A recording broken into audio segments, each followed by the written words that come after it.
Ni mule vinaka na nongo itokani, ni mule vinaka na luwe ni kalou, ni mule vinaka na ngone turanga na ngone marama, ke munina darubou ke na ngone lewa, na isoli-soli,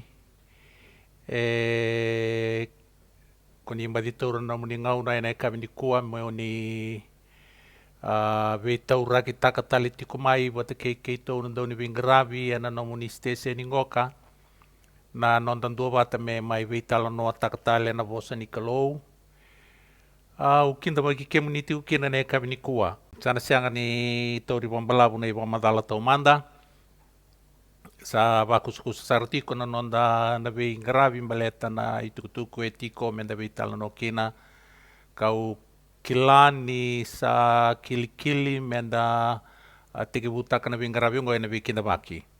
Wau nui ni sa virauti na wakadengu nda wau ni vinakataka na ngauna iso li weekend menda wakadengi dan kina na ngono basinga lewu ni sa dendeto ka wakalelai sa waka nui ni sa virauti ya. Na nonda vikinda baki sa teke butaki tiko ena kena kinda baki tiko na itiko tiko waturanga mai lomalangi kinda bagi tiko na itau kei nimbula matataki tiko mai ana non tiko na ikatolu bakalou sa kinda bagi tiko na itiko tiko waturangan ni mai lomalangi ana non tiko na yalo tambu me vengaravi weekenda se mati kenda tali tiko ngaki na itiko tiko waturanga ni kalou ena bukuni tuku tuku ena na veitala no akina na senga sar ni kawai na yalo tambu me se mati kenda kina itiko tiko tambu wakaturanga ni kalou melo malang ke bakayan da vital no tagan do tani tal na ulutanga kasi ni bosa ni kalou ke bakayan da vital no takatale sona tiki ni bosa ni kalou kasi ni indina meleta nelo tambu na dono vitim biri kina kake da indina ni yalo tambu ni indina the spirit of truth da sakin da bagir tiko ene kabini kua and the sando undo metuko noya meleta ni da bagandinata ni tukutuku enda sando veitala no taka kabakaki na kenda na veitala no taka ni kua endina tukutuku ndina tiko kanda sando undo kina me kinda bakira ndo veitu beri kina kake nga indina na kalau na yalo tambu da kinda bakira tiko na kami ni kua na marau kena ndoka ni retiko tale mera vingarabi weekenda kinda bakita litu ngawir na lewe ni mata ni tu ni kalau o na nona dauni vingarabi tukara tua Paula na ipireu they are ministering spirits irna yang ilosi da kinda bakira ena ya dini ngone turang o Jesu Kristo no nonde bakambula da kinda bakira ke ditu kana kami ni ko ena marau ke na baka vine vinaka toki mene we kinda baki we kenda na lubini kalo enda we itauraki tiko ena kena da botai we tala no ataki na vosa ni kalou. Au teke butiko na weekenda waki wiki munina tiko mana taundaku ke viti, au sakirea na weidingomi, ni usa weekenda waki raramba tiko ngā, sana senga ni udhawiada, senga sari ni maleta ni senga ni kawaitaki, senga sara.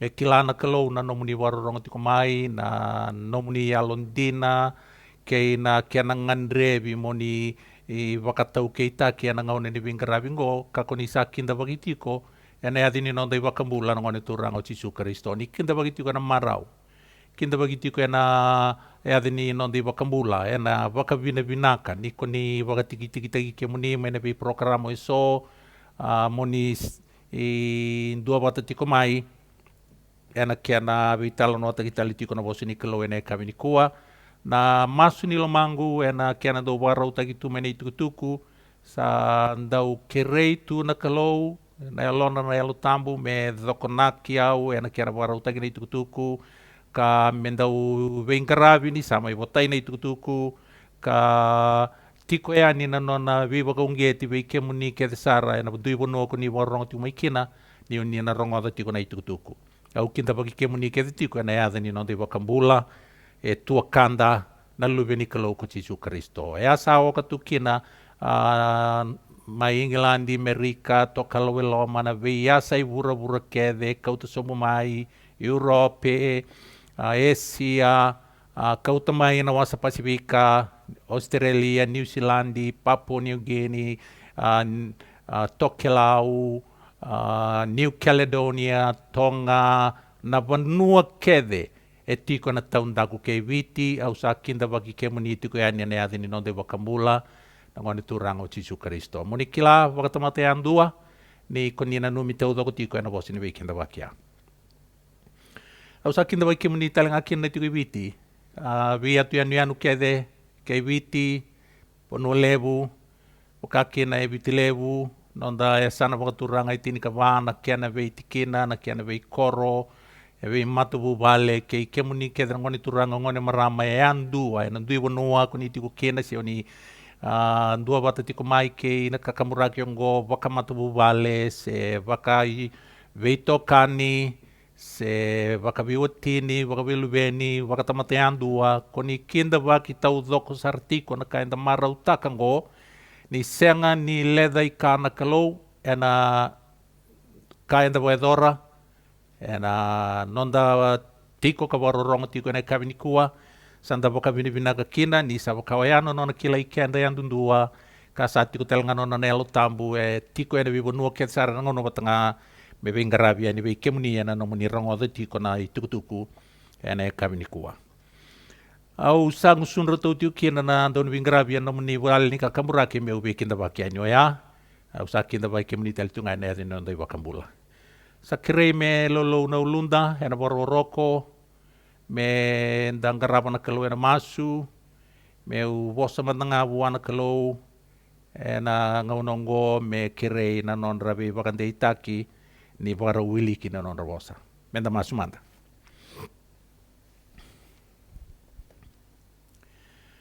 Ina i tiko wakaturanga saka mai lau malangi wei kemuni na kalau levu na kalau ndina duan nga me waroro tai saka na edamuni ki mami toroyani na yalon dina ni waroro ko kena vindo kai wei kemuni saka na kalau e na yada saka i Jisu Kristo na luwe muni lomani na ne mami wakambula na ne mami ndau tataro ki mami toroyani na yalon ni wakavinda vinaka kei nandoka wakalevu ni ki mami nanumi ki mami kawaitaki votai wei ke mami na mbula ke na kena vi wakalonga tataki kede sara ko ni kilani ke mami ndui ngandreva yana madau sa mai sibi bakaki na singa ni kuwa ka edo mena ya wosa kongo ko ni sa kila turanga ni sa siang sar ni ke mami na wakabuli di ke muni yana bukuni ka sati ko sa kay matay ke mami na ngonongo na nomuni vosa mbula sa koyana ka e kauti ke mami watamai yongo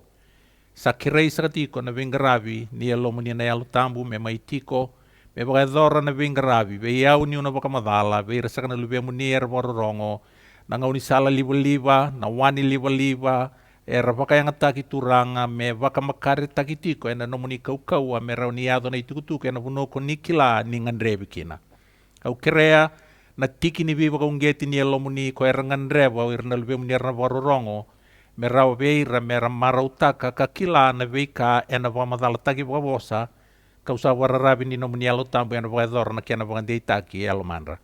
Gona nga ngari levu dua saka ni lo mai ke mami na ngonongo sa tamburi saka tiko ena ada Jisu na ne mami turanga ka ne mami wakambula. Amen.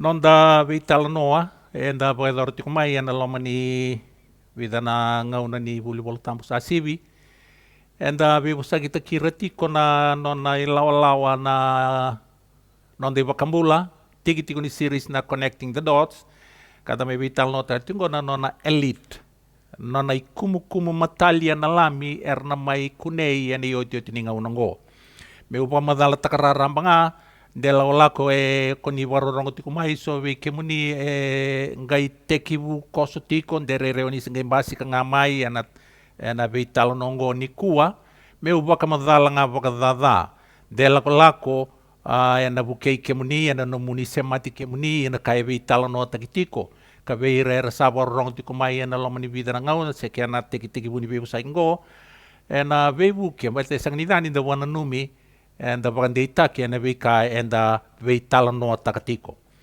na vebu posaki e bagai tingo and the vital no takirito na ikumkum e bakaitiko na mini series ngo na the Lambs Elite ya wir nanduan ro wasanga vulkavana undolu kanda sa raida tiko ni irongoka era na lai kunei wata kei na lami ni randuritu e na langi-langi e na uli buno sayoni ni o tina mbulai bura-bura na kia ni wakamadala suli o tioni o ya e na wakali wakatakila ni wakamadala takatikumai na ngau na ndrendre e na lakudurumi ke na tribulation ko e senga wakandua ni nandua tale na ngau ni rarawa e wakakina saoti se tiko matanda ni o tia e kunei ni randuritu e na ganga o nei lawa-lawango e na uli buno sayo ni katiko na mbole ni baleta ni rana kone o irangoka e na ioti ni ngauna e na nonda ngauna na vuna enda vital no takitukina na yulu tango me mbole iko ka mbole iau mbole ikenda batat kete tiko ni tiko ngoka na kalau ngata levu e tiko ngo na possibility na opportunity ve iko batak iau mendarungu matua e na nona kau na kalau ni rawa ve iko batak iau mendarung dua ve ira na ikumu mataliengo ka anda sabi talo no takirtiko na vida na session saoti balete ni tukuni ni rendengati mana tin korone abusa ke Israeli anta sabakan dei tako kenda na vitalo no saoti na ulu tanga vida ni senga ni o irna abusa Israeli e tini kerua bakayango sandeya ka sao katitiku kina na lotu bakaristo me bakawili katiko na bolo nei chama sabi kenda enda tekibuna na lotu bakaristo keda mena ngona tegibu kina na lotu ngoka lako taka Yesu Kristo mana singa non to singa na apostolo me adobna non nei lestal mena turango Yesu Kristo and the sao katitiko kenda kede the Christians from the days of the apostles me adobna lesmo Yesu Kristo are regarded as the 12 tribes of Israel that are scattered abroad o kenda ngo sao katitiko ninda sa ebusa vakayalo Israeli na nonroto vitala no takitiko na ebusa itini kerongo ka ko e kune taki maikina nan dona ndrobasa kabul kabana undolu enda sabe itala no takaoti e ruana ebusa kanikua menda mai tomana dake e kili mete vitala no taki baleta e imbili e imbole ni nondambula valotu na vuna enda ngongo tukina e ngongo mate wakaleu sara na nonda lotu ke nonda ngarabi kalau yali na ingu ni lotu baleta enda senga tu nikilana ena nonda lotu embua watu na objectives etiko me malele me ungeti kina na lomana indua me kila ni senga ni lotu wale tunga ya na buku ni saya lo mene senga ni lotu baleta ni umatu bale lotu baleta ni ubaitabi lotu senga ni koya na ka endo don me mbilinga tu nonda lotu endo lotu ena yalonganga kena yale maruta kamblete ni sama tata tigo wiki anda na dava e vakarauta katu menondra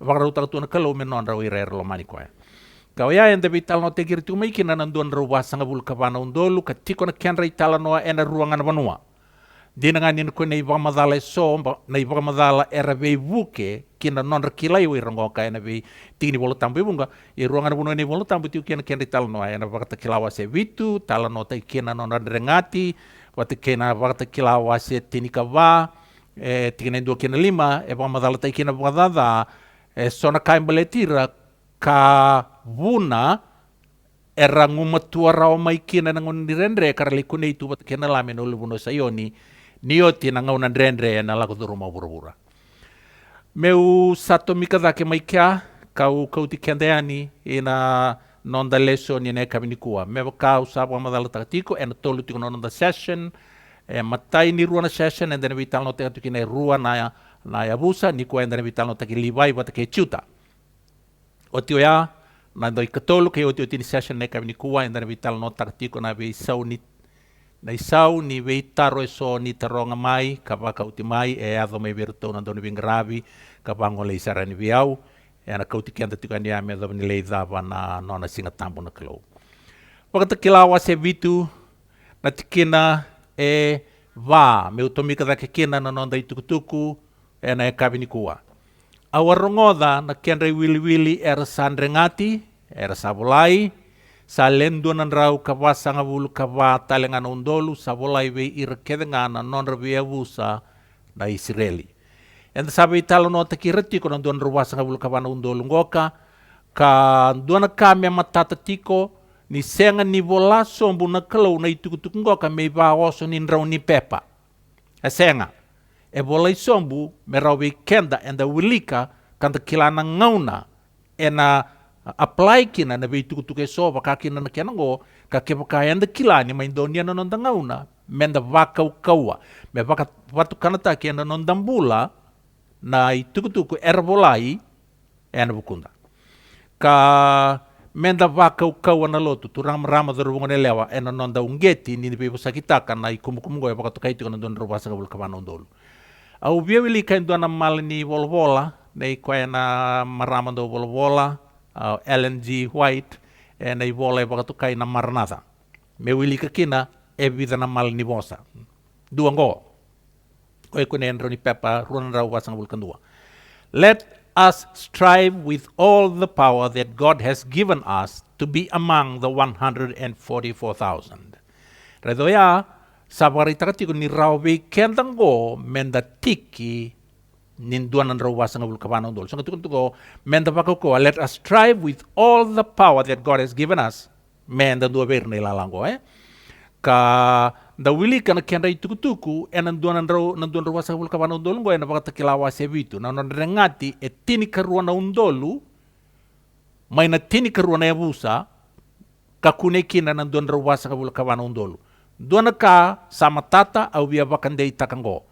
Ninda vei tala no taka tiko nan duan ruasa kabul kabana undolu kanta sa tauro ti ruana yabusa turang kina marama and then vei tala no tango na ruotel na yabusa ni kuwa ka kita ka tiko bakawaya me dam lio ti na yabusa etini ka rua ka de rei rauyani na the two lost tribes of Israel.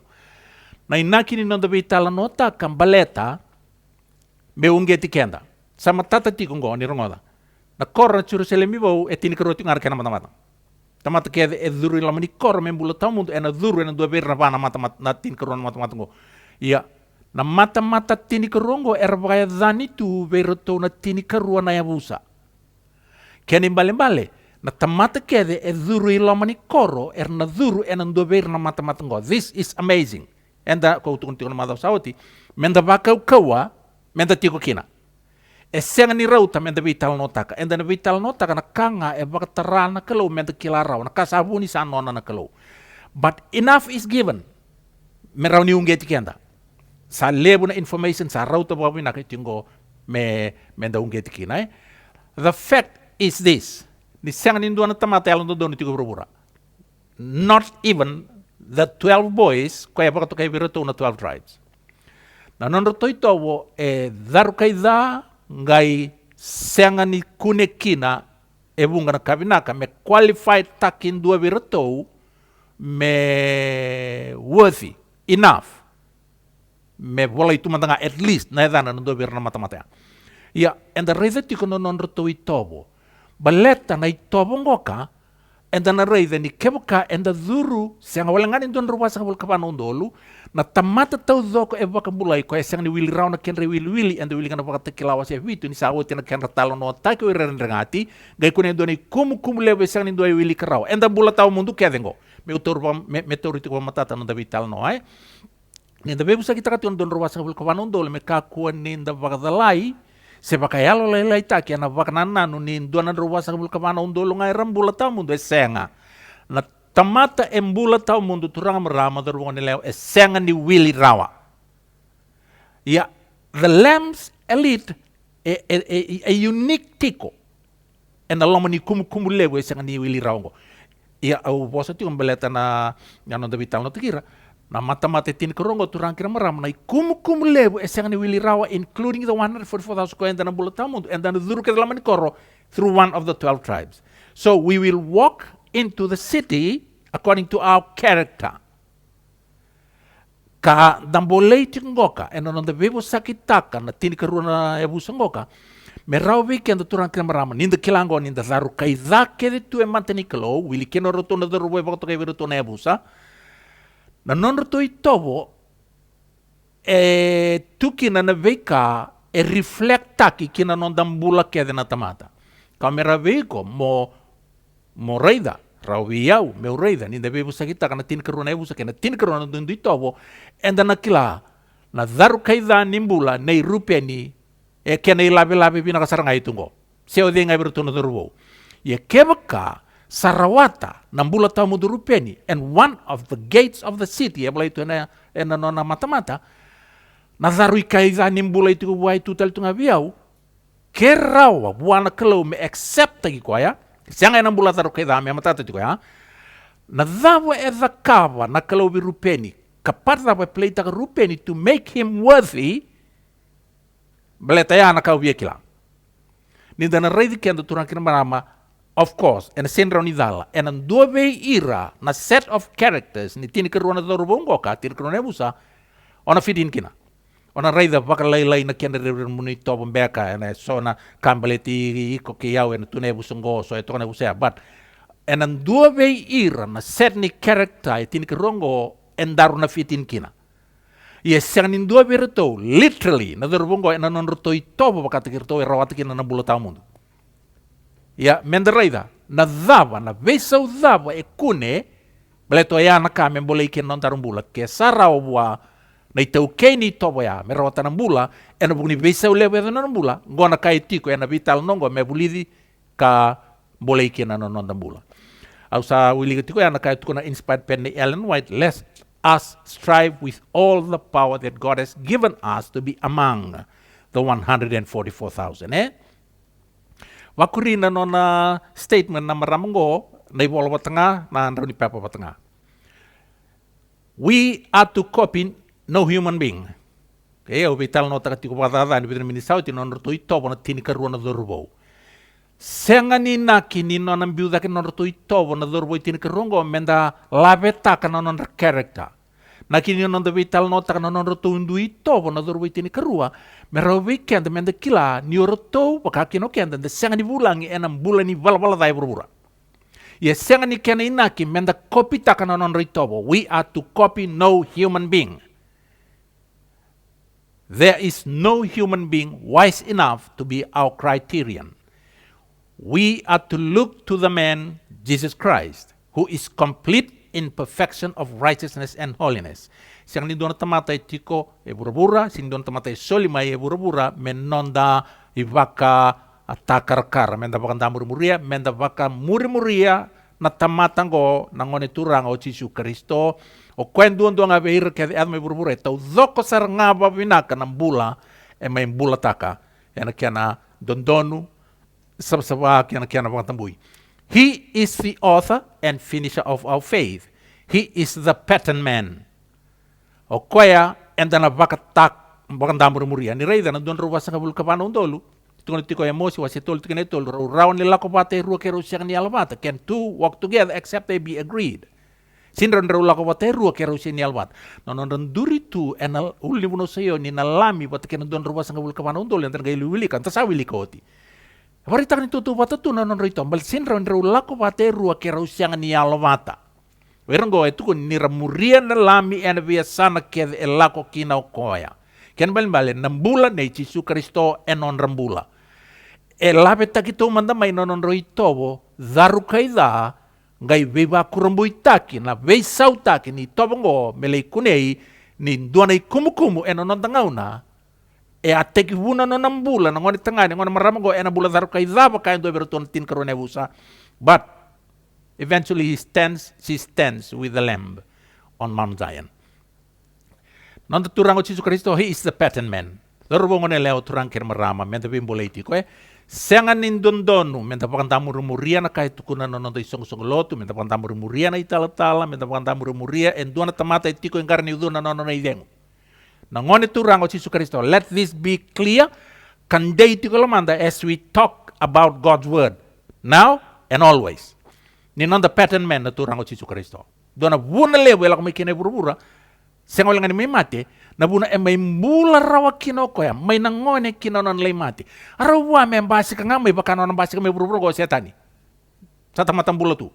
Balsa milang nga may wati nga vida na singa sa madawa bako mati bula o kaya na buna non mati leso lang malang. Iya may bula sa nga bangon lelay. Na ibuna balet may bito tiko ko na iwala ni bula. Yan na non the pattern. That is the only perfect example. Menda wakandamuri-muri kenda na tamata. He is our pattern man. His experience is the measure of the experience that we are to gain. Sarang odea.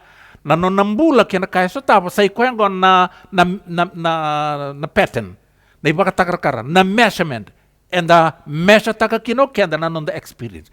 ken balimbali turang kina maramang go, yang boleh ikan tatiko. Na ngau so tava kina so nandrendre, se situation tamba sa kina, vanananu na dava ay adakaba na turang o Jesus Kristo, no so tava na situation go. Do exactly as he did. Kerewa na kalau na kaukawa. Nanon the pattern man o Jesus Kristo. Rongon da baga binaka na buna, embiukin o Jesus Kristo, mekaku ni mayali na turang o Jesus Kristo, dorubungo nele o turang a kina marama nangon na staba kina nandre. Nangon na staba kina so na situation mosi-mosi. Taronga ila mamu, na dava e dakabo Jesus Kristo ni adabo ka na situation go. Say, what would Jesus do if he were here now facing this? You do exactly that. Baleta itu tinggo ka, his experience is the measure of the experience that we are to gain. Awili ka tinggo dorong nele turanga kina marama na kami ni kuwa, baleta meu bandi takat yon dina na vital no te kiran don rubasa bul kawanon dolo en on the reda na via busa ando kena itobo ni tamata ba dani buana busa esani on the pattern ya. And on the pattern of turang o Jesus Kristo, those people done a radical change ya don dimbula merawira merawudu Jesus Kristo bakan de taki na yadandra ni wala itu en dua ber na tini karuana mata-mata may lamalang. Ang Korean statement go kan tukuni, his character is our model. Na nona itobo Jesus Kristo ya na pattern na model meda bakang damur-muria. Let us then take our minds off the perplexities and the difficulties of this life and fix them on him. Kesa non the model, non the pattern of Jesus Kristo, na kami tataka mo, kau tatani may nalamanda, kau tatani may non the vakanana no meni ka etue bura-burango ka, fix taka buwana turang o Jesus Kristo. Focus on him, that by beholding we may be changed into his likeness. That is the principle. And bito tuni wolo tambo na kalau and a karon di kornida wasitol tinitin kawalan tikilakede, that by beholding we become changed. And we can only be changed kina pattern and bito to Jesus Kristo na pattern ni character when we continue to behold, meditate, and on iwalwal ni bula. As we look to him and think of him, as we look to him and think of him, we will be formed, he will be formed within the hope of glory. Nangauna enda rai kinabua, vakanananu kinabua, vakananu mikoya, kopitaka na nona ilabe-labe ni iwala-wala ni bula, sana yado me vakapatu kanataki, e nonda itobo, na nona itobo. Yana imbalimbali ni, he shall be formed within. And the son of Wosa bakati koya, vakanananu bakati koya, solve takana problem the way he would solve problems.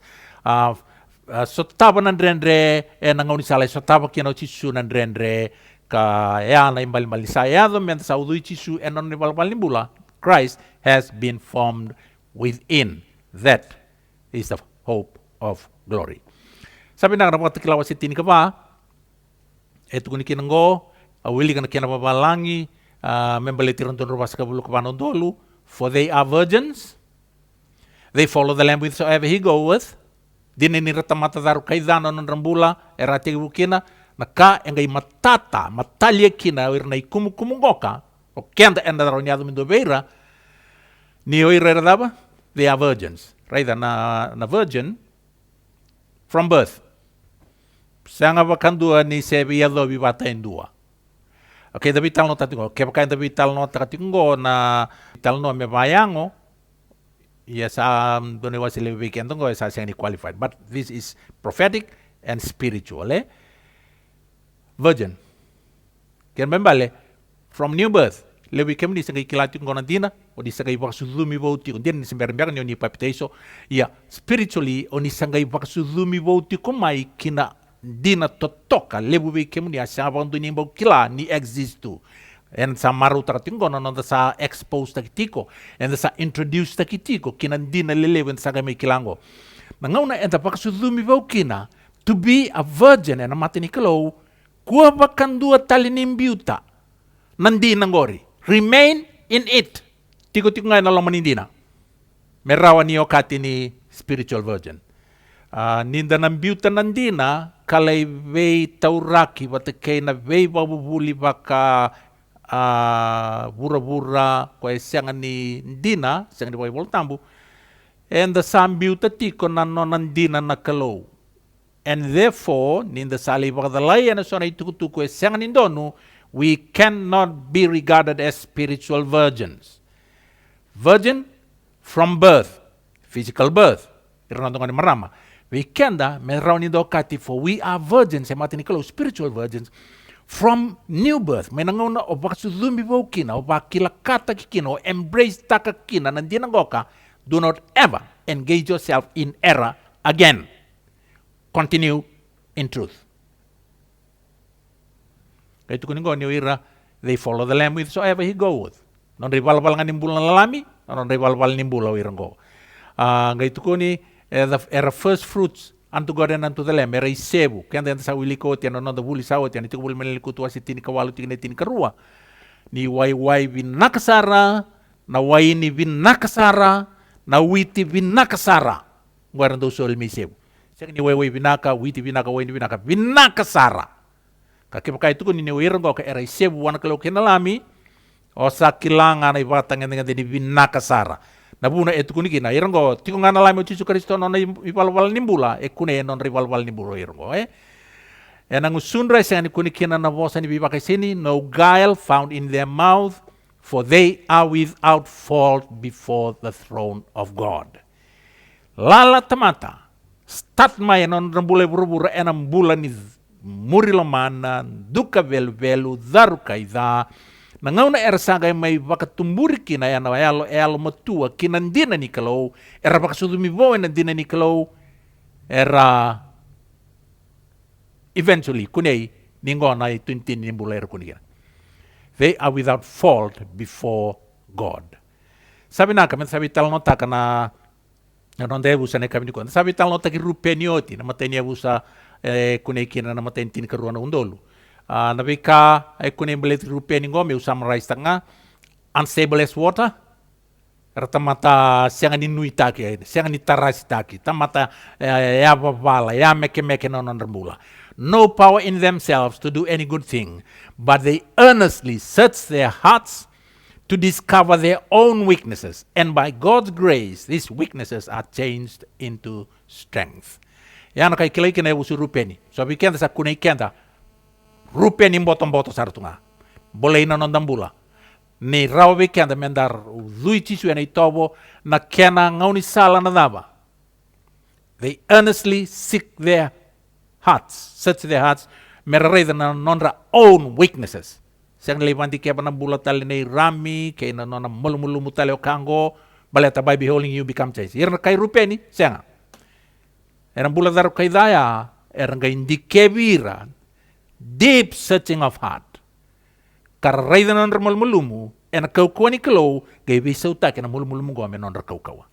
En sabi tan lo talitanga na buso o Simeoni, tuni Simeoni, man of very strong passion and is a slave to it. Tamata kaukawa na non nangangandre, tamata bombulay na non nangaro-ngaro daki na non nangangandre. Daw lamba sa nawa, this is a murderer. Wayang o sarang do lamar tama actually committing murder tamatan do vivala tamata yalo kau yalo ni vingati militant. However, his sins were confessed and forgiven.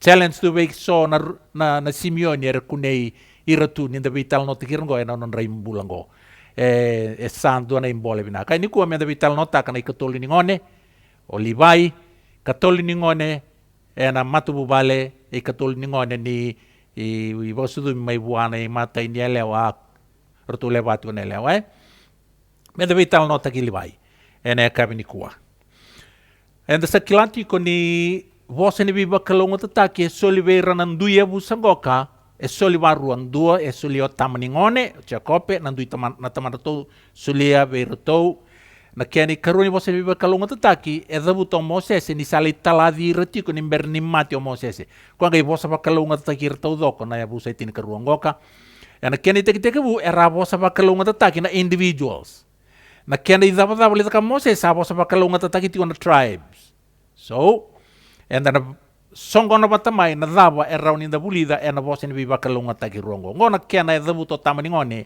ve Levi na numati ko rongo rau vose ni biba kalunga taki ko biba kai rong tu bakas batake Simeon maleto ruwa azaka ba indona zalabat erau bita dini ko Simeon ke Levi Ai rangi ni rabu-rabu na non rawi tiko-tiko. Na ia longu, mo kua ni mbose wata ke rau.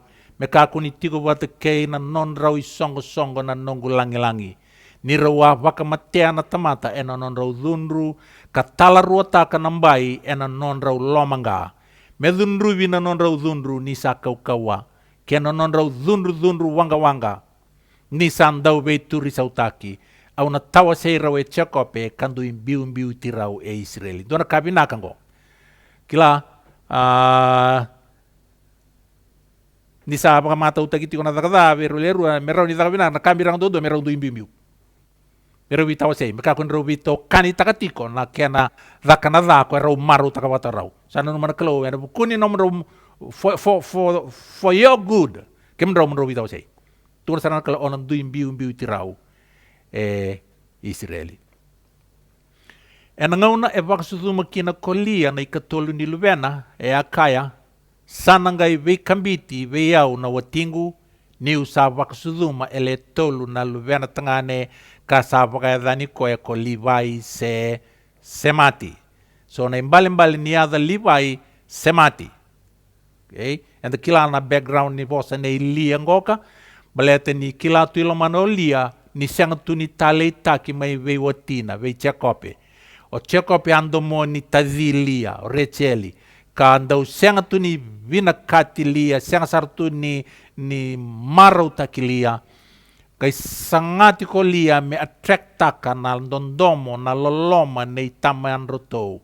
Kai sianga, sangai, goni sa wasu tumo ko dua, rua, se sianga nga ni kambiti ko rawatina. Kira ka tolu satu na ngo, ni usa rawata buwa e tolu na ngoni tangane, ngosa nangai wakambiti wea una watingu. Wakadani ko kin Levi sema nanu matingo. O iko ke o reida nanombula, yau ke o reida nanogumbula, ni utoto wata tiko ke na ebu sa Levi ke sa mista ke o rupeni wata ke Simeoni.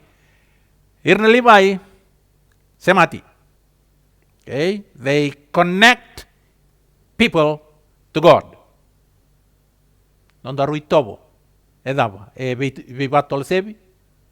Veir na tamata, merkuni malele na lotu, belati ninda raidi kenda ni no dambula e batol sevi, no de vosa, no de sulu, na ka kede belati kenda, ir no de neighbors ronga na donro ni vosa i vale na vosa kaukaua, e batol sevi, ke ka io, ya me bisa una bula.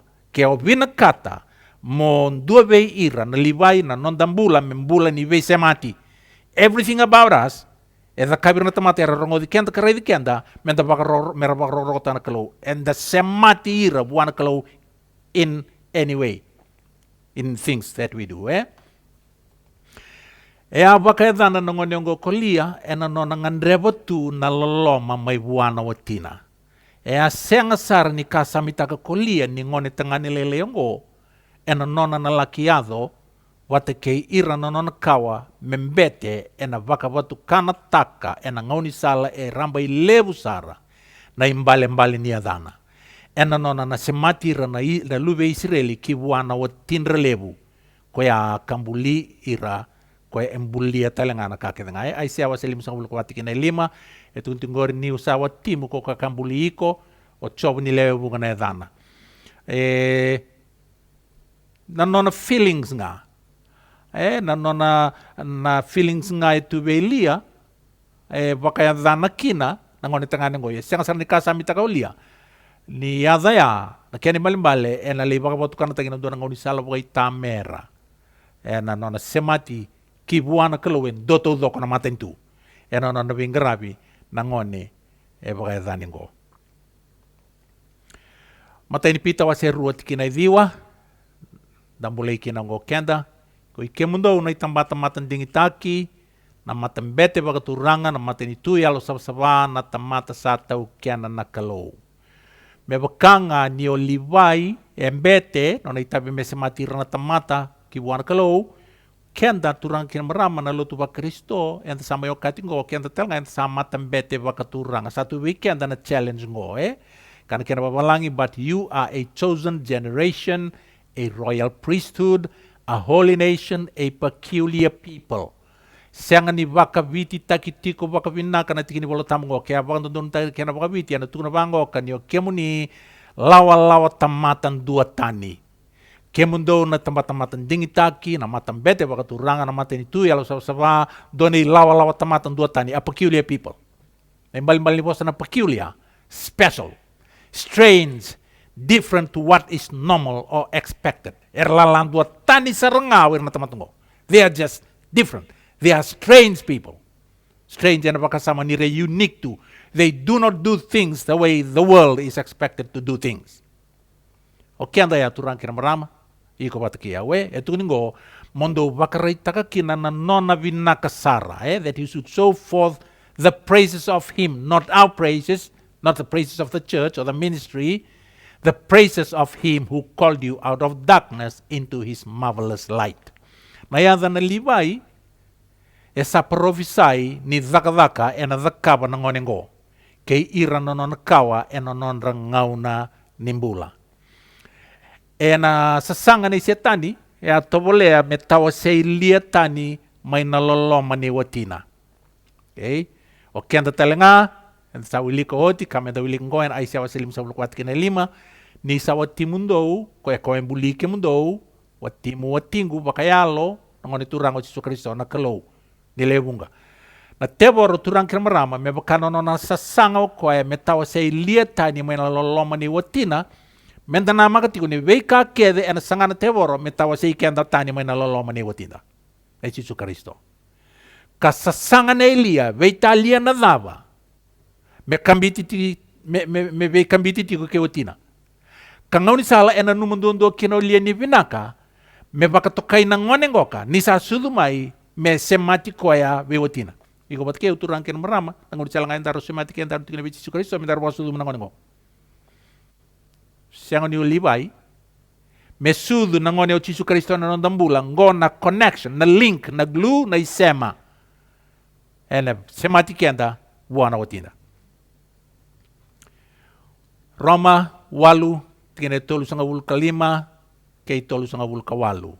O dei mena tawa sei kenda mena laloma i Kristo, a karawali, siana e luma, siana dobi bakadadani, siana dau singa, siana lube wale, siana dobi bakadrei, siana isele wau, niu sa kilava kaindina, ni na senga ni rawata na mate, siana mbula, seko irna yang ilosi, seko ir sa liu, seko ir sa kaukawa, siana vika sa ayado endai, siana vika enayado emuri, siana kade dere, siana kati tombu. Sian dua tanya na ka, me tawa sei kenda may naloloma ni kalau, sayado e na buku i Kristo Jesu na nondo turangan go na imbole me tiko elomanda.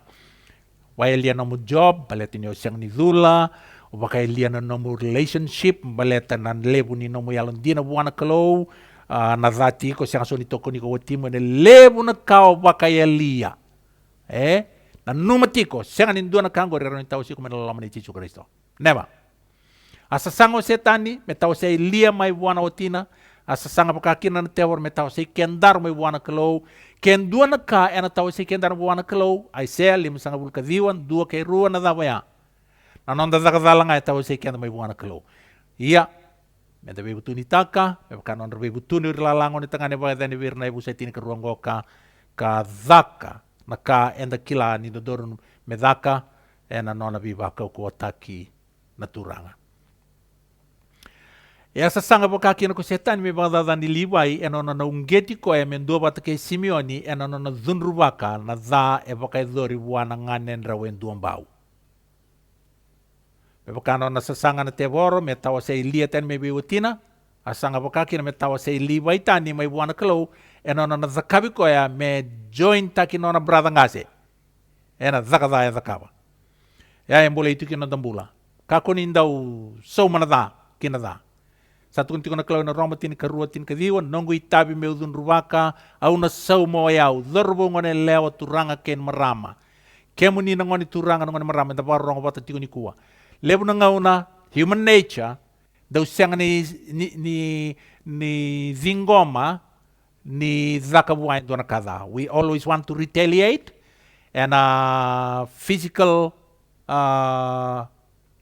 behavior and a voz enda the buta, and a being only sala enda bagadora, menda retaliate. Menda so malesukin anada, tuntino kuwa ni so manada ki anada. Nongo itabi tiko o meu dundrubaka au na sau mawayau.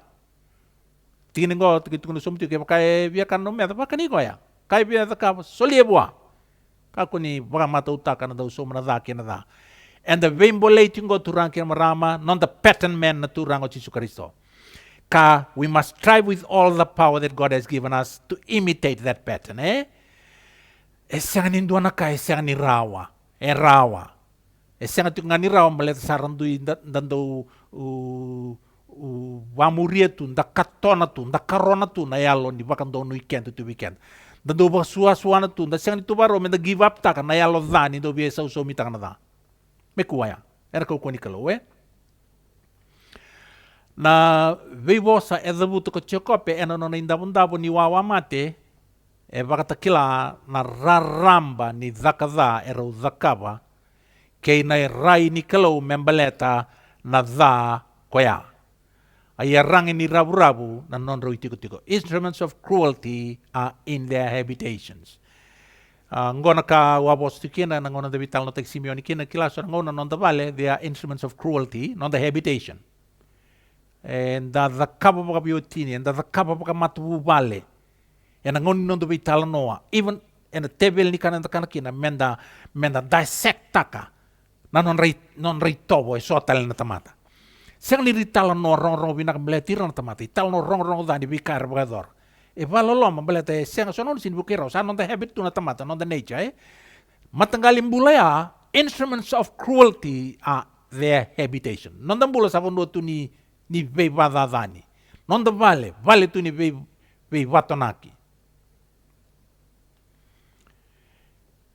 e aya valati na lomana na tamani ngone ni vakana numa na dhako ya kakaya na yalongu mo kako ni mbose vata ke rau me kako ni tiko vata ke non roi songo na nungu langi wadam ni do vital no vale wadam ni do vital no va biotini wadam ni do vital no va friends ona numa ni rau wana klo me dondo me tukuna me tiko vata ke kwa na nomu langi me tiko na nona na yalona ena nomu ni mbose ka ena nomu rombo se ka va biotini ena mundo vital no va matu vale ena do vital no va vito kani enda na numa ni ena non de ulutanga kena motive ni lomanda ena rau wana klo me tukuna me tiko vata ke kenta na yalonda kena nona langi wana na imbole membole ikina. We have to give this up. Turang kira merama. And the bulida tiko no non rambula no durvongo mbelete and the bian 2 bay 100,000. And if we have these weaknesses, they were given up. Maybe return durvongo. We must give them up as well. Merau weekend. Erawa and the rawata na kake nga ina buku Jesus Kristo o ko sapa ka ko tikenda. Ni bakana numa sabaka ena senga ni dolata rawa na lomana na bakana nanu ni nona raida ni tumbu na yabu songo mera lebu kalebu tu ena bakayado kada e mani kaiki na tamani ngone au na tawa seirau e che kope kan duim biu tirau Israel. I will divide them in Jacob and scatter them in Israel. Usat konoti sana numa na inspiration ena bukundra una rua nando zakazango merau ni rau visau merau duim biu turang kina meramu durungo ni lewa kau kilani ndo tiko no muito kani enda ungeti ko katumberi ko bunga ina vika eda kando guilty to kinam conscience masu wana kalau mindu imbi tikim raw iko saranga wat kia usaranga raw inda kabana on the personal effort to stay away ke bakanda kilani ndo na bunu tiu kina ndo na vita uraki esanga ni vinaka veiko baka tiki taki maikina raw lalango raw do vitor linganta kana takda raw lambatan do to na koro na kiana tangane kesana no mana kalau mendo imbi tirau meraw taw sei do tiko no muito kani esanga ni toko ni tiko ena no musasanga kando ndreta le sutiko imur na no mbula mayalo kire wana kalau no ko man raw imbi rongoda senga ngani raw imbi no mbula babi wati ni ke ban raw wati ni kuwa raw zaka taka semati kem raw buana wati mun raw tina bayalo ngoni turang Jesus Kristo merawa ni sulebe kem rondanga na imbi ngo senga ni apply na bulan ni wati ni mereka ko ni tauridala na kau tukuna menda imbi ke baka endai tauraki tiko kanda vi tauraki tiko na kire wana kelo men imbi tikenda metawa se kenda ongo e baka na voz ni vi batonaki Kasianga ni bibakalunga tataki. Ia ni sabebu tu ni kavuki tani mai na nona i wala dha endua na tamata, na nonda kalau ndola loma e vese u takatalenga na bibatonaki me vei bakalunga tataki. Sa baka e dhora bakakina ki vei liwai. Kani tuku talenga eroni bibaka undeita koe na ne mai awa se tini katolu tikine rua, e tukuna nira sa senga ni laki tabaki ira na Israeli ka kauta na manrai kei na wai ara sa voli pelama me nonra meda me vatonaki ira kokoya. Ia ka sabu kida na vei vatonaki koya na nonra kalou me vose ni vei vakalou ngatataki. Kianta sabi talo no tini talo nongo na non le engage teki meo pelami, engage teki koya na tuimo ape pelaki, me lako me kusteki na Israeli. Waka vitu no na effort o pelami, ka waka vitu todo koya no na kusteki na Israeli, instead of being curses, veisa utakati ona kalau na vosa da butamai, me ra vosa ni viva kalau ngatataki. Me ado aya na non dambula, aya ado wakaki ni vero livai, e ado kina na curse, ni sa vebu tu ni na tamata, e veisa utaka na kalau na curse, me blessing. Anu mati koya. So we can do yang kata na vosa murie, so we can dan ni sa wakao mai na nonra victims tiko, ir non da kawa, e na vosa muri, e na curses. Na ngauna e alondina kina wana kalau en dua na tamata, na kalau e buki na curses, me blessing.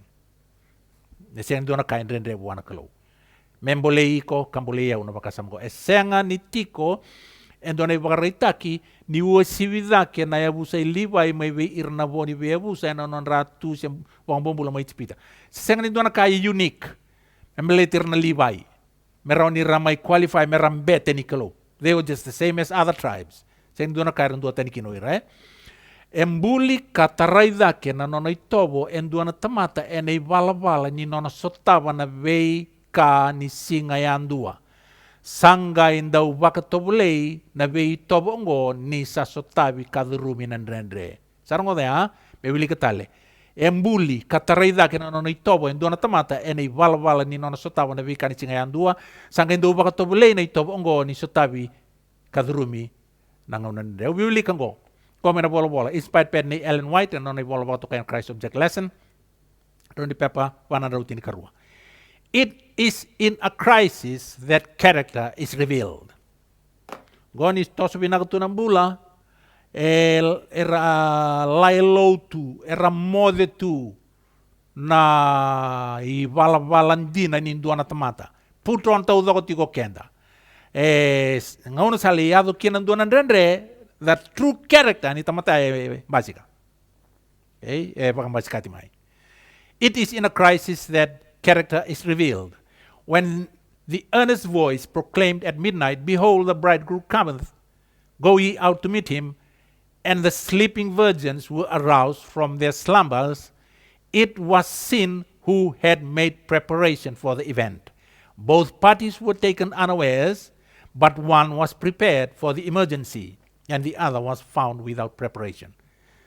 Rato virgins kede, rato mode kede, nangauna sayado kina na emergency, sanga imbasika kina na karakter andina ni mula. Rato leli marato wa vakarautu. Kila na kaya musi ngoni da bakasama taka turang kina marama nangauna ndrendreti ko matanda lebih kenda ena sanga ni capitalize, ena sanga ni take advantage taka na kasa so tabiti kongo. Merau ni o baka rau kina nangauna ndrendre. Nangauna geleado kina ndrendre sanga i votu tu na karakter andina ni tamata. Loma baka dengu tu ena loma ningauna ndrendre o era sa baka rau tekir tu wabinaka. Era sanga i loma lenga kadumu anggar na vangar bebuke o ira era baka sabulinga tu ena ngauna ni baka rau. So now, a sudden and unlooked for calamity, something that brings the soul face to face with death, will show whether there is any real faith in the promises of God. It will show whether the soul is sustained by grace. The great final test comes at the close of human probation, when it will be too late for the soul's need to be supplied. May saine ay era duruma kina na tamata ni kalau endua na ngaunan dren dua ena tuku ni song lotu ena kena yado ko isi reli tau do ko me lotu kina pula makau kaula. Takilana itala noya. Le singa basanga politiko yuli ni bono idake mosese. Sai koe na ngau nango, ni sa vakarau na kalau me vakaru sa Israeli, ona wili kaya na kaya dito sa keruatini, a era sambasi ka mai kina na ewu sa liwai. Ka enan non realondina, era bebuke me vakambula na itubu-tubu ni kalau. By their integrity, they helped save God's cause. Na kalau sabi baru sa irasarang na Israeli, iranggoka, rambasi ka sarangaki na stand out sarangay na ngonong goka o na libay ni sa siru sumpumay na uli bunua como sese sa kunay iranay na lube Israeli ni rasa lotu tigo kina pulumago koula e atuko koya ena mata-mata ni kemba kakaya manda may viau ko koya sa to tagichoba arsa songo ni watu ako ira kede na libay asa kaibe ira sa vosa pakaong ko choba na klaw ni Israel indo waudayan dua na tamata na nonay sele wau ena dimbina kalako woli ena lomo ni tiko-tiko may na mata-mata ni koro endua kina mata-mata ni koro kandua me baka matian na wekana na tamatayan dua kina tamatayan dua na nonay tokani kina tamatayan dua na kainona arasa kita ka mebaka na vosa i Mosese ko iran ni libay ena ngaunin indrendre ongo na langi-langi kay na sabsabani kalau na sa dere be irna liwai ka lolo birana isya makede wawura-wura. Ya satu toka.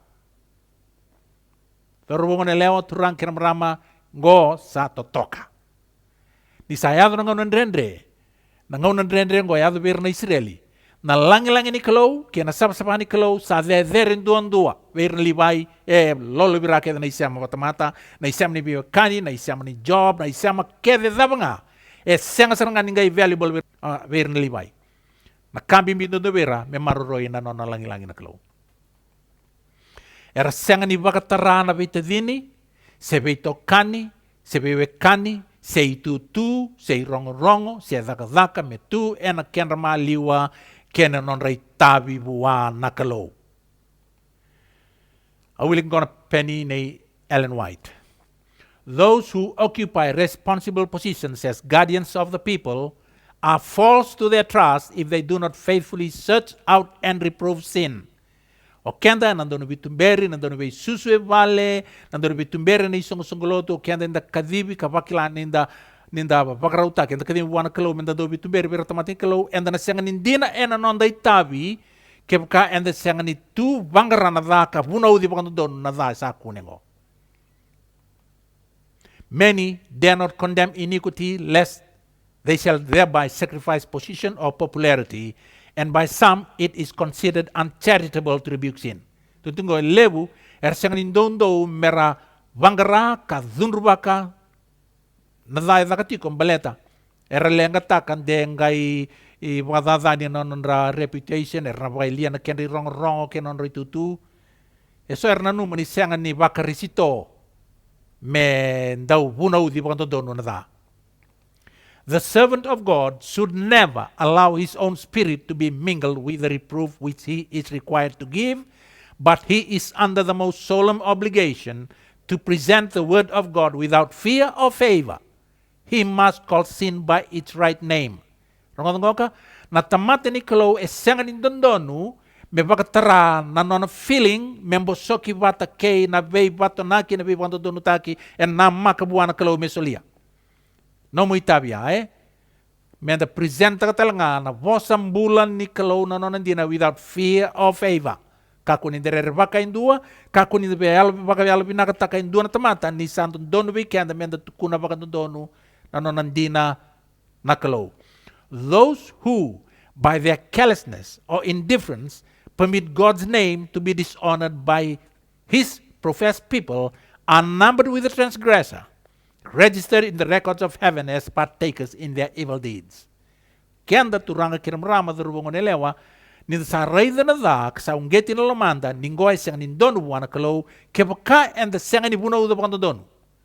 O kenda enono ni bola me lomalangi na kalau and the sa katikina ninda sa toko ni retiko ena kada rakaba kada sa bola ni bola me lomalangi ninda baka itabi ena kada rakaba. Din and the sin itabi kina. Baleta ninda sang ni buna uda bando donu na da katiko and sa katia mati ni kalau ni kenda da rakaba talitunga na kada.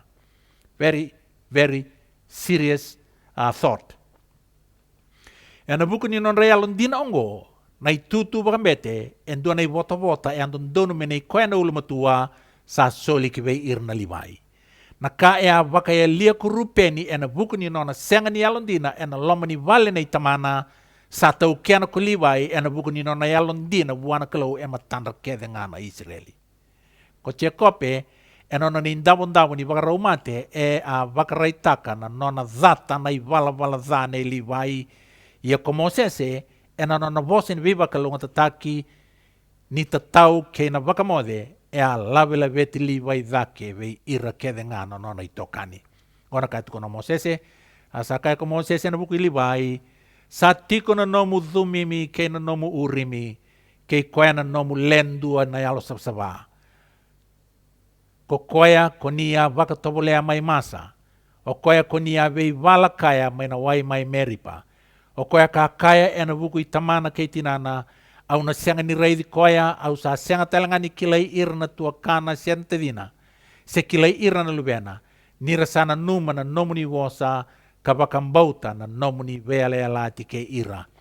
Erna baka bulida na nomuni lewa ve irna Jakope, ke na nomuni vunau ve irna Israeli.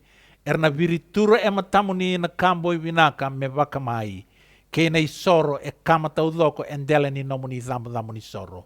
Moni wakalunga tataka, Jehova na nona iau, kandonuia na nona dhaka nilingana. Moni ya vita mbasika na tolonra era tudake wakai valu ve koya, ke na nonra era dhati koya, mera kakua ni tu dhake tale. Wakarua tolu sanga vulka tolu, walu kini tini kandua na vosen vi wakalunga tataki, e mai tala uki na nea vusa mbetengoka o Mosese. Me teki bu mai na ngauna e mbale kina na tamata, era daung garabi kalau na tamata ni kalau kei na nonran dui mbete wakamata bu vale. Aya, me dau bengarabi wakambete ko ulumatua. E andau wakamuriti ko me adoba sara na nonra laki tiko wakemba e na ruku ni ulibuno ko saini ai, ko irna ulumatua dhorbo mai be irna Israeli era dau wakadambora na isoro. Rakai tuntungo teki bu ngamai na ngauna mbale kina tamata, na ulumatua ni matu bubale, ngone tangane ulumatua ngone tangane, da umbete tiko ni matu bubale, da unona itabe ko ya me bakadambora na isoro. Wa mati manu bakadambora na isoro ni matu bubale buana kalo. E na wo sibingo turang kira marama do ngone lewa, we kenda na bakalubeni, e na wo sibi kera ni bakamata utaki, menda udaka lotu ibale na ulumatua. Senga wala ngani da bia bamuria na kango enda bia bulida na leso ni wosibi ngoni sala tiko ni nonra tumberi susunga wirna nonda isoli be Italia ngono ngasa Italia ke sengone ngono ngasa raw ni almo tuakina sa kilana wili bola wakata bulidi ungeti wirna isoli ngone ngo merateki bu zakalotu ena matu bu male ya wirna tamate ni kalau ya pakai tingo mai na ngaune mbali kina tamato o ulumatua tangani ni matu bale embete tiko ni matu bale kau koe endono nita mbadambo isoro tiko wakatungo me dhova sara non reli tiko bakemba ena ruku ni uli buno esene ayo irna dhorbo wa matu bale ulumatua ni matu bale wadambo na isoro wakemba wakamatin to Israeli na ulumatua kede ne bi matu bale rdo badambo isoro ko me bale erdo songo ni matu me mer me badambo na isoro ni mate ni to Israeli. Wakato ka mayoya, me ado maingo na ulubuno saine ai.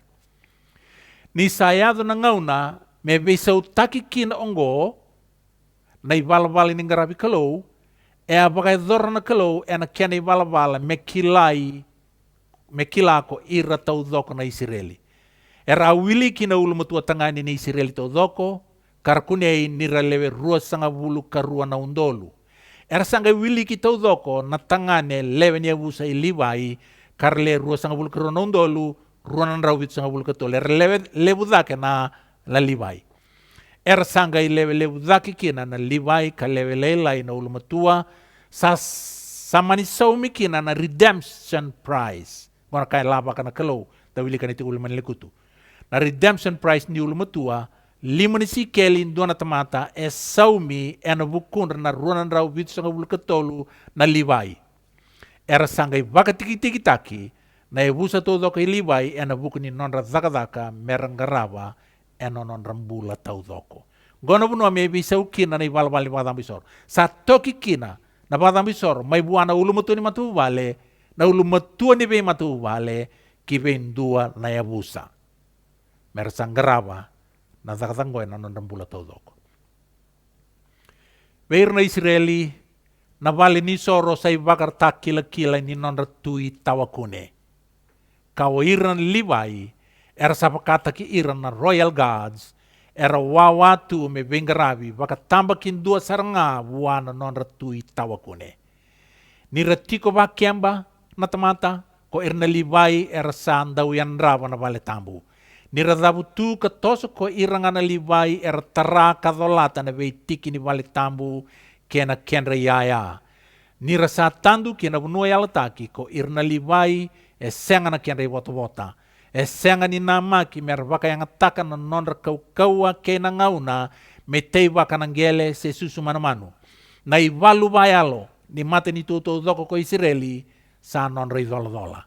Kamerawa ni ranggaraba baka vinaka na itabi ongo sa solibei irna Levi meratau kena e wasanga bulu kawalu na koro karatuboli e na kenramali na tini karua na yabusa. Ongo sa pagkabatu ka na tayo kina na profesay Chekope au na tawa say raw e Chekope kandu imbiu tiraw e Israeli. Sa soli na ikatini menonra iwota-wota.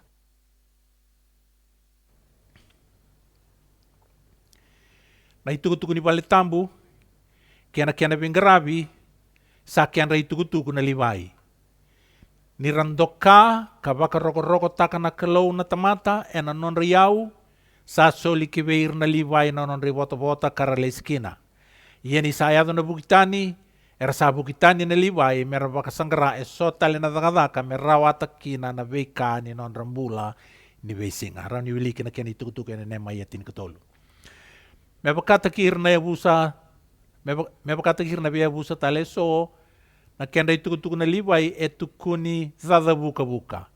Senga ni tiko kei ira kede era dina senga ni ko ira kede era dina buana kalau ia era atiko na lewen ya busa ongo mea dhaba mai na ngauna i Jisu Kristo kandua na non ramata yalon dina e kunei ya na kenda to mali wana ya apostolo o ya o panapasa.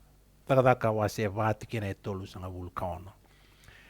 Era rawata na non ranganga levu na Levi e na ngauna ni tiko ya babala levu. E na ngauna bakaongo sando baka e dhori wako sakusa na baka tulewa.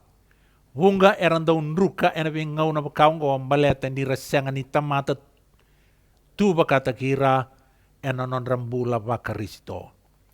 Sanda un non rai valvala mera muri kapakararabi kina beli utaki era barurun kina. Kane senga tu veira pakata kira na kau-kau. Ay tungo lebu weekenda enda senga ni tamata ni merawata na tu pakata kikenda. Enda muri tunga kambi tu. Ina isongo-songolotu. Ina veli utaki enda barurungi kina.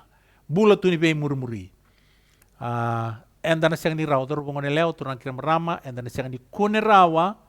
Enda ya busa Levi. Enda na senga ni qualify meduru na mata-mata ni Levi. As part of 144,000, que baka enda matanggalita matawaya. Enda sin raw ni tuba katiki enda make our own decision. Dabara bitu nga bita, patin sa lotu nga mayotay na lotu ngo. Bita liyan ni usa expose ta kaya nandi na tutok, kaya buna utak ito yung ministry ngo, ubaro rabi ito nga ikaw ubaro nito ngo. No, that is not the kind of people that are expected to join the tribe of Levi. Era tamata tuba katikiro, era tamata ngo. Era raw ni takaba tikiro no decision. O koya e biandina tu ena bingauna ni tiko ya babala sa kili-kili me matata tu na nona isema buana kalau ni lomalangi kame rere baka na kalau baka lebu dake ka baka lailai na nona rebe bakira na tamata. Como se ke eroni e rua e rau rongo lebu ena ebu se Levi. E kunei nanduindui lebu be rau na tamata e ruongo. Robita dini sartunga o rongo. Como sese e vakatu endona watu kasambida tu ena vengau na uole lebu kau-kaua.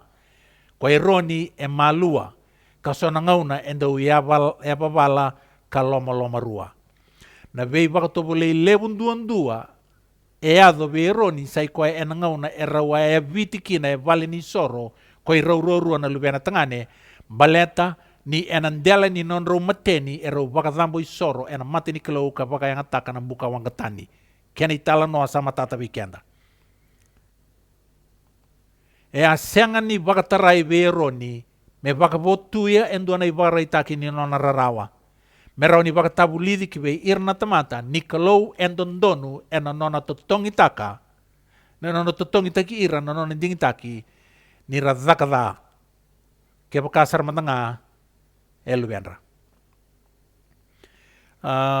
mosi na kaya do vero ni singa anda kila turang kira marama me mati endona luvenda sa mosi go roron lumer tangane rau mbete rau babuli tiko me rau teko ba veroni tiki ni bingarabi saya balat sal lewana kalau kakuni dona buka wangatani baka ngataki na valle ni soro nambuka kede e wangar bal ni soro me ba wangata ngana kalau orang ngerele ko tumbak may non ruma se dona gila iso may vale buka wangatani siang ni buka wangga baru tanah kalau me rau may badang bi soro kina nambuka wangga ko ando don me baka mana soro ya ko lutu wana kalau ngai waka may rau na bite diningo rau ya biti mati kena balitam tukuna na kalau Moses tukuna bita demo eroni to kamu kako ni urai dan dona weni matan ni turu asin mer kata kako ni bagata kilamai endoni bagaritaki ni nona mositi rau no lebeana baleta me bagaritaki tiko ni sang ni una marautaka nona talendendre endona tamata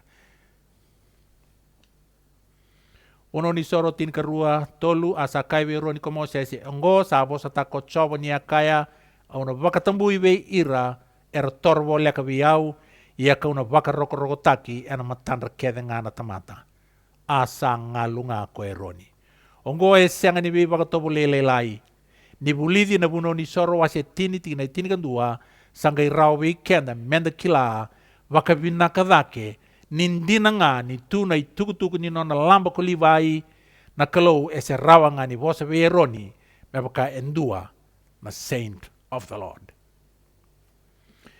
ngome kako ni oyalo lelai kina turang kira marama durungo ne lewa tina ni natunan tuka velu ni nomambula singa me tomi kata kecungango nandina o singa embrace ta katungo nandina to toka vei vaungeti sa sereki ko kakua ni bakatara na rongo da ni mbula sawoti me taro viko me bakayalo lelai tegiko bakata kironi dina ni rongo da no mbula kena ibu selewena God can still talk to him as he speaks to a saint of the Lord.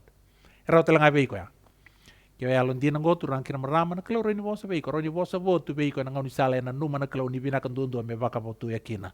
Nalamana be ko. Mai beir nan donan rau wasang bul kawana undolu tini keruana undolu erna kunei ena rukuni yada ilivai.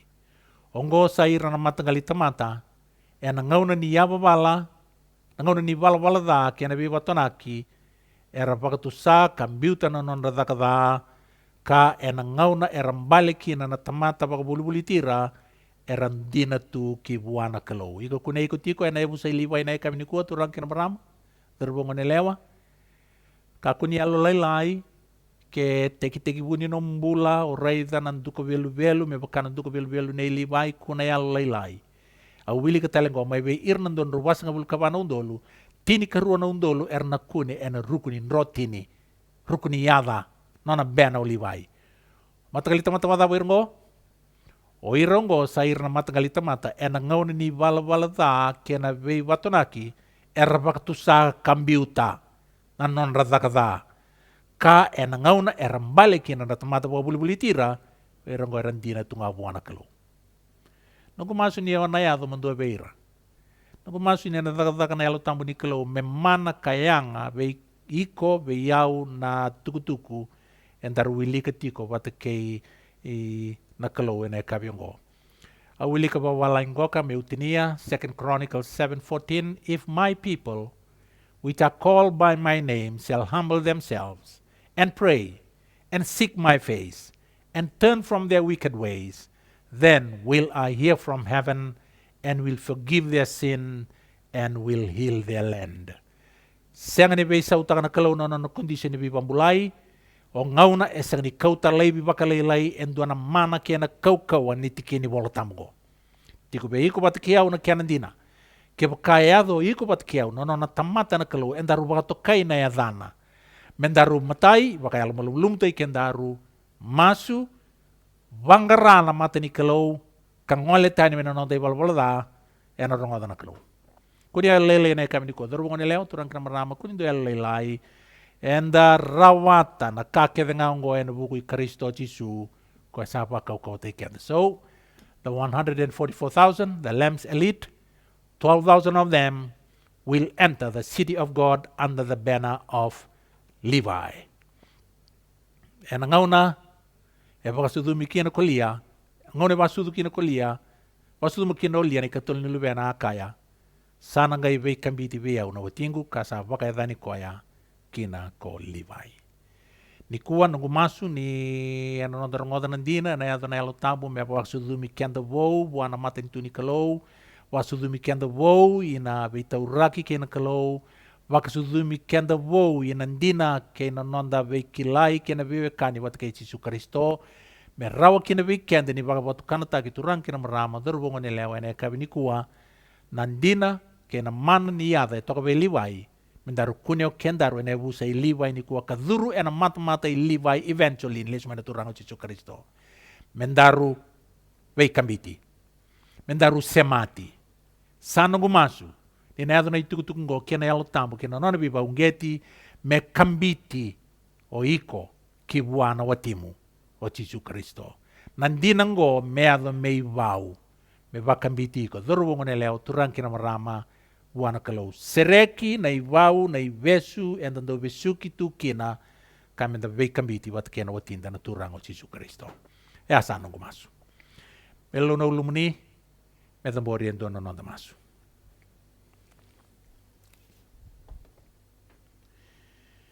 e mami kalau ke mami sa rongoda na nomuni vosa ke mami sa waka mi taksa kana vingravi ni nomuni alo tambu sa masu ni lomai ke mami na kavi ni kua me ke mami wakau kawataki me ke mami bosoti sa katuranga kavi ngomi levu sarana nduka velu ni bula e tukuni veirna nomuni tamate na venga sawoti e tu ve ke mami kadhadha ke vakalevu na nei mami tu vaki na kalou au masu ka baka bina kataka na itukutuku ni kua ni sa yado me itukutuku ni vembole ve ke mami kere au kere na nomuni alo tambu me da kava na dhaka mani nonra vakambiti na lubemu ni sarangota na itukutuku ki vei watinra ko Yesu Kristo me rawa na mbulanganga masu yana roko ke na baka bina kasadambori na yada Yesu saka na ne mami turanga ka ne mami vakambula amen.